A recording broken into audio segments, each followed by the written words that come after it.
Hello. இந்த பேஜில் நான் வீடியோ போடுறேன் அப்படின்னு சொல்லி நான் ஒரு வீடியோ கூட போட்டதில்லை. But I would like to start 2025 வந்துட்டு எண்டாக போகுது. ஸோ நிறைய பேஜஸில் இந்த இயரோட நீங்கள் லிசன் பண்ண பாட்டு அப்படின்னு ஸ்பாட்டிஃபைல இப்படி நிறைய பேஜஸில் சம்மரைஸ் பண்ணுவாங்க. அப்புறம் 26ஓட ராசி பலன்கள் அப்படின்லாம் சொல்லுவாங்கள்ல. ஸோ நீங்கள் அது மாதிரி ஃபேஸ் பண்ணிங்களா இப்போ ரீசெண்ட் டைம்லன்னு பாருங்கள். நான் ஃபேஸ்புக்கில் ஒன் ஆஃப் த வீடியோ வந்துட்டு என்னோடய ராசிக்கு கும்பராசிக்கு போய் பார்த்தா பாடி சோடா ஃபாலோ பண்ணுறியாங்கிற மாதிரி எனக்கு ஃபுல்லாக கும்பராசி பற்றிய வீடியோஸே தொடர்ந்து வந்துட்டு இருந்தது. ஸோ அப்படி ஒரு video I come across today, அதை பற்றி பேசலாம் அப்படின்ட்டு. ஸோ கும்பராசி நேயர்களே, நீங்கள் தான் குதூகலமானவங்க அப்படின்ட்டு ஒன்று சொல்லியிருந்தாங்க. அப்புறம் 2025 வரைக்கும் அடி வாங்கிட்டு இருந்த நீங்கள் 26ல் பிச்சுக்கிட்டு போகிறீங்க அப்படின்னாங்க.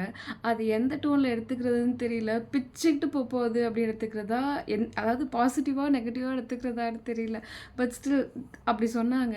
இது எல்லாத்தையும் விட ஹைலைட்டாக என்னென்னா, நீங்கள் உங்களை எல்லோரும் நம்புவாங்க அப்படின்னு சொன்னாங்க. ஆப்வியஸ்லி என்ன எல்லோரும் நம்புவாங்க. நானும் நிறைய பேரை நம்பி பல அடி வாங்கியிருக்கேன். பட் நான் அப்படி நெவர் செட்டில் அண்ட் உட்காந்து அழகிற டைப் கிடையாது. அதோட லெசன்ஸ் எடுத்துக்கிட்டு மூவ் ஆன் ஆகிற ஆள், அதையும் சிரிச்சுக்கிட்டே. ஸோ அதனால் எல்லோரும் உங்களை நம்புவாங்க அப்படின்னது. அப்புறம் கடைசியாக ஒன்று சொன்னாங்க. தட் வாஸ் அவ்வளோ ஹியூமராக ஒன்று இருந்தது.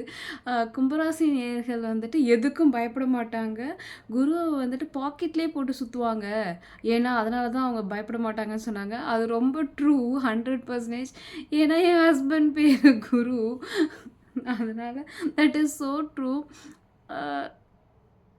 இந்த வீடியோ உங்களுக்கு கொஞ்சமாவது ஸ்மைல் வர வச்சுருக்குது, இல்லை உங்களுக்கு திங்க் பண்ண வச்சுருது. ஆமாம், இல்லை நம்ம பார்க்குற ஒரு கண்டென்ட்டே நமக்கு திருப்பி வந்திருக்குது அப்படின்லாம் தோணுச்சுன்னா, just like this video or comment with a heart symbol. I would love to know your thoughts and comments on that. Bye bye.